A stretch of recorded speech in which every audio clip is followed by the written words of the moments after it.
Hello friends, Vardhan academy में आप सभी का स्वागत है। दोस्तों, आज की इस वीडियो में हम लोग जूनियर टीचर वैकेंसी और प्राथमिक शिक्षक भर्ती दोनों से संबंधित एक बहुत ही महत्वपूर्ण एक विषय है, उसके बारे में बात करेंगे। और ये विषय ऐसा है जो दोनों से लगभग मिलता जुलता है, ठीक है। इसीलिए दोनों की बात यहाँ पे कर रहा हूँ और आप सभी के लिए बहुत ही इंपॉर्टेंट है, खासकर उन लोगों के लिए जिनका गुणांक बहुत कम है, ठीक है। वो लोग काफ़ी परेशान है ये सबके लिए इंपॉर्टेंट, ठीक है। चाहे वो किसी वर्ग से हो, चाहे उनका गुणांक कुछ भी हो, सभी लोगों के लिए इंपॉर्टेंट है, लेकिन उन लोगों के लिए ज़्यादा इंपॉर्टेंट है जिनका गुणांक कम है। जैसा कि आप सभी को पता है, मैंने अभी 7-8 दिन पहले एक वीडियो बनाई थी जिसमें मैंने बताया था कि एकेडमिक अगर कम हो तो कितना आपको स्कोर करना होगा, ठीक है। उसमें मैंने 26 तक एकेडमिक जिन लोगों का था, 26 तक एकेडमिक, 26 या 26 से ऊपर जिनका था, ठीक है। तो उन लोगों के बारे में मैंने बताया था कि इतने नंबर अगर आप लाएंगे तो जूनियर में आप लोग सक्सेस पा सकते हैं, ठीक है। लेकिन इससे नीचे वालों को नहीं बताया था, तो काफी लोग ऐसे थे जो परेशान हो गए थे, जिनका 25-26 से नीचे भी था। 24 है, 24, 25, 22, 22 से ऊपर और 26 से नीचे था। काफी लोग परेशान थे।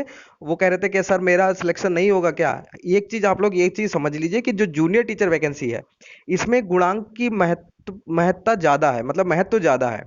क्यों? क्योंकि इसमें सिर्फ 1504 वैकेंसी है। और यही अगर 69,000 वैकेंसी जैसे हुई थी, उसमें कोई खास फर्क इसमें नहीं पड़ा था, क्योंकि उसमें इतनी ज्यादा वैकेंसी थी तो कट ऑफ कम गया था, ठीक है। यहाँ पे वैकेंसी बहुत कम है, इसीलिए यहाँ पर जो गुणांक है उसका बहुत बड़ा यहाँ पर रोल होगा, इसलिए मैंने वो वीडियो बनाई थी। तो अब यहाँ पर जिनके गुणांक कम है वो लोग तैयारी क्यों करें, इसके बारे में हम लोग बात करेंगे। और आप लोग, सबसे बड़ी बात है कि तैयारी जरूर करिए, ठीक है। क्यों करिए उसके बारे में यहाँ पे देख लेते हैं। सबसे ज्यादा देखिए, जो लोग अभी, ऐसा ये भी नहीं कहा जा सकता है कि जो मतलब जूनियर टीचर वैकेंसी में कि जिनका गुणांक ज्यादा है सिर्फ उन्हीं का होगा। क्यों? ये मैं इसलिए कह रहा हूँ कि अभी पेपर का लेवल ही नहीं पता है कि किस तरीके का पेपर आएगा, क्योंकि इससे पहले एडेड की कोई वैकेंसी नहीं आई है अभी, ठीक है। तो पेपर का लेवल कैसा होगा, बाई चांस ऐसा कहीं पेपर आ गया जिसमें लोगों को 90-97 लाने ही दिक्कत कर जाए, ठीक है। बाई चांस, मतलब ये डरने वाली बात नहीं है, लेकिन ऐसा हो भी सकता है, होने को तो कुछ भी हो सकता है, ठीक है। तो ऐसा जब होगा तो कोई जरूरी नहीं है, पता चला जिसका 24 है गुणांक, वो भी अगर अच्छे से तैयारी कर गया, बाई चांस उसकी तैयारी अच्छी है और उसने 90-97 क्रॉस करके 105 करीब पहुंच गया बाई चांस, ठीक है। और जब 90-97 लाना मुश्किल हो, उस स्थिति में आप यहां तक पहुंच जाएंगे, तो पता चला आपका भी सिलेक्शन हो जाए, भले आपका गुणांक कम हो। ये कुछ नहीं कहा जा सकता अभी, लेकिन गुणांक का यहाँ पर असर पड़ेगा। अगर नॉर्मल पेपर हुआ तो थोड़ा सा दिक्कत होगी जिनके गुणांक कम है, लेकिन अगर मान लो नॉर्मल नॉर्मल पेपर होता है तब भी आपको क्या बेनिफिट है यहाँ पर देखिए। जो आपकी प्राथमिक शिक्षक भर्ती है वो आपकी अक्टूबर करीब होगी। ये वीडियो आप प्लीज पूरा देखिएगा, आप लोगों के लिए बहुत इंपॉर्टेंट है। और ठीक है, काफी लोग हताश बैठे हैं, इसलिए ये और वीडियो बनाना बहुत जरूरी था। यहाँ पर अक्टूबर या नवंबर तक आपकी यहाँ पर, अभी आपने एक ट्वीट काफी वायरल हो रहा था और मैंने भी देखा है कि जो यूपी गवर्नमेंट का ट्विटर है, हैंडल है, उस पर डाला था कि 6 महीने के अंदर जितने भी मतलब विभाग, बोर्ड और ये है आयोग हैं, उन सभी से संबंधित जितने भी रिक्तियां हैं वो सभी पूर्ण करवा ली जाएं 6 महीने के अंदर, ठीक है। तो ऐसी स्थिति में जो प्राथमिक शिक्षक भर्ती है वो भी आपकी आने की बहुत उम्मीद है। और अक्टूबर तक हो सकता है, अक्टूबर या सितंबर में इसका फॉर्म दे दें, ठीक है। यूपी टेट के तुरंत बाद आपको इसका फॉर्म आपके सामने आ जाएगा, 100% आ जाएगा, ठीक है। और नवंबर तक आपकी परीक्षा भी करवा ली जाएगी, क्योंकि पिछली बार भी इन्होंने जूनियर में भी 1 महीने का समय दिया था, इसमें भी 1 ही महीने का समय देंगे आपको, ठीक है। तो उस स्थिति में आपको क्या करना होगा, अब देखिए कम गुणांक वाले अभ्यर्थी क्यों करें तैयारी। देखिए सबसे बड़ी बात यह है कि अगर आप लोग मैथ साइंस, ठीक है, वर्ग जो आपके सेक्शन वाइज जो देखिए 3 वर्गों की यहाँ वैकेंसी निकली है। एक पहला मैथ साइंस, ठीक है, विज्ञान वर्ग वालों के लिए निकली है। 1504 जो जूनियर में वैकेंसी निकली उनकी बात मैं कर रहा हूँ, ठीक है। उसमें एक तो मैथ साइंस है, दूसरा है भाषा वर्ग, लैंग्वेज वाला, ठीक है। लैंग्वेज में आपकी हिंदी, इंग्लिश और संस्कृत है। तीसरा है सोशल स्टडी वाला वर्ग, ठीक है।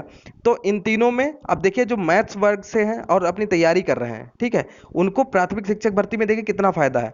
मैथ उनकी 20 नंबर आती है प्राथमिक में, 20 नंबर की मैथ आती है, साइंस आती है 10 नंबर की, सोशल स्टडी और पर्यावरण से संबंधित 10 क्वेश्चन आते हैं और रीजनिंग के 5 क्वेश्चन।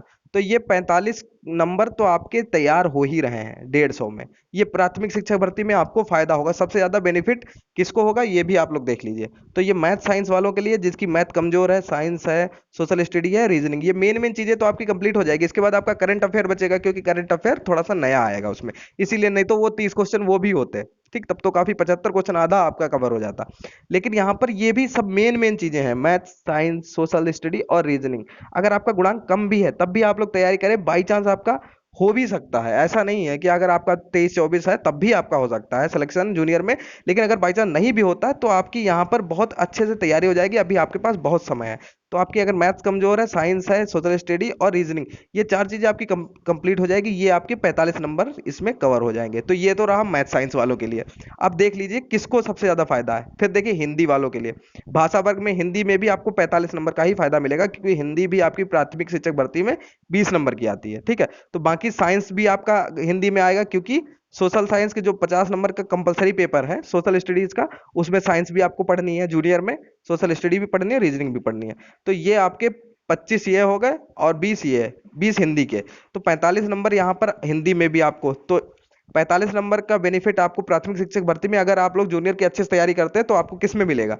45 नंबर आपको मैथ साइंस वाले में मिलेगा, 45 नंबर का बेनिफिट आपको हिंदी में मिलेगा। और आगे देख लीजिए, अब ये संस्कृत और इंग्लिश जिन्होंने ली है, ठीक है, संस्कृत और इंग्लिश, संस्कृत या इंग्लिश, या तो संस्कृत से आप होंगे या इंग्लिश से, ठीक, तो 10 नंबर इसमें आएंगे। बाकी जो सोशल साइंस का है वो तो सबके लिए कंपलसरी है, चाहे वो किसी वर्ग से हो।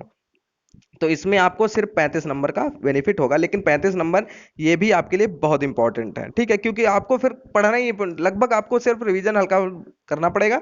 अगर आप लोग जूनियर की अच्छे तैयारी करते हैं तो उसमें ज़्यादा आपको मेहनत नहीं करनी पड़ेगी। अब देखिए सोशल स्टडी वाले में सबसे कम फायदा है, ठीक है, हालांकि अभी जूनियर वाले में तो बहुत फायदा है, क्योंकि टोटल सोशल स्टडी ही पढ़नी, चाहे वो 50 नंबर कंपलसरी पेपर हो चाहे पूरा पेपर हो, ठीक है। लेकिन जो प्राथमिक शिक्षक भर्ती है उसमें इनको सिर्फ 25 नंबर का फायदा होगा, लेकिन ये भी 25 नंबर इंपॉर्टेंट है, ठीक है। तो अगर आप लोगों के बाई चांस आपका कट ऑफ कम बन रहा है तो आप लोग अपनी तैयारी जारी रखें, ठीक है। कट ऑफ मतलब वही एकेडमिक अगर आपका कम बन रहा है तो आप लोग परेशान मत होइए, अपनी तैयारी जारी रखें। और कोई भी आपको परेशानी हो तो आप लोग कमेंट बॉक्स में हमसे पूछ सकते हैं, कोई भी दिक्कत हो आपको, ठीक है। अगर मतलब कोई भी आपको शिक्षक भर्ती से संबंधित कोई भी डाउट हो, कोई भी परेशानी हो, तो आप लोग कमेंट बॉक्स में पूछ सकते हैं, मैं उसका रिप्लाई कर ही देता हूँ लगभग, ठीक है। और कोई भी अगर आपके मन में कोई भी सवाल आपके मन में हो, अगर वो बाई चांस कोई ऐसी चीज है जिसमें वीडियो बनाई जा सकती है तो मैं वीडियो बना दूंगा, और अगर कमेंट के द्वारा आपको समझाया जा सकता है तो मैं कमेंट के द्वारा उसको समझा दूंगा। तो जो सबसे ज्यादा आप देखिए, जो जूनियर टीचर वैकेंसी में जो 3 वर्ग हैं उसमें सबसे ज्यादा फायदा आपको किस में मिल रहा है? मैथ और साइंस और हिंदी में, ठीक है। मैथ साइंस में आपको 45 नंबर का फायदा है, हिंदी में 45 नंबर का फायदा है, जबकि आपको संस्कृत और इंग्लिश में सिर्फ सिर्फ क्या मतलब 35 नंबर का फायदा है। फायदा तो फायदा। और सोशल स्टडीज में 25 नंबर का, ठीक है। तो मैथ साइंस और हिंदी में आपको 45 नंबर का। तो अपनी तैयारी आप लोग जारी रखिए, और ऐसा कुछ भी नहीं है कि आप लोग अगर आपके 26 से नीचे आपका गुणांक बन रहा है तो आपका सिलेक्शन नहीं हो सकता, ये कुछ भी नहीं कहा जा सकता। अभी पेपर का लेवल किसी को नहीं पता है, अभी तक कोई परीक्षा नहीं हुई। और आप लोग एक बात जानते ही हैं कि मैं अपने चैनल के माध्यम से, शायद मैंने कभी चेक नहीं करता हूँ कि कैसा कोई और चैनल है कि या नहीं, कि कोई भी ऐसा चैनल शायद मुझे नहीं लगता कि हो, या होंगे भी, ऐसा भी, ये भी मैं, कोई घमंड वाली बात नहीं है, कि जो पूरी तैयारी आपकी करवाने की कोशिश कर रहा हो, वो भी फ्री में, ठीक है। चाहे वो आपका सोशल साइंस हो, चाहे वो साइंस हो, चाहे वो मैथ्स हो, अपनी तरफ से जितना मैं कर सकता हूँ उतना मैं कर रहा हूँ, ठीक है, जितना भी मैं कर सकता हूँ। तो बस आप लोग थोड़ा साथ दीजिए और मैं इसको कंप्लीट करवा दूंगा, ठीक है। इसके अलावा आपके मन में कोई भी सवाल हो तो प्लीज़ कमेंट बॉक्स में बताइए। दोस्तों आज की वीडियो में सिर्फ इतना ही, मिलते हैं अपनी नेक्स्ट वीडियो में, तब तक के लिए नमस्कार।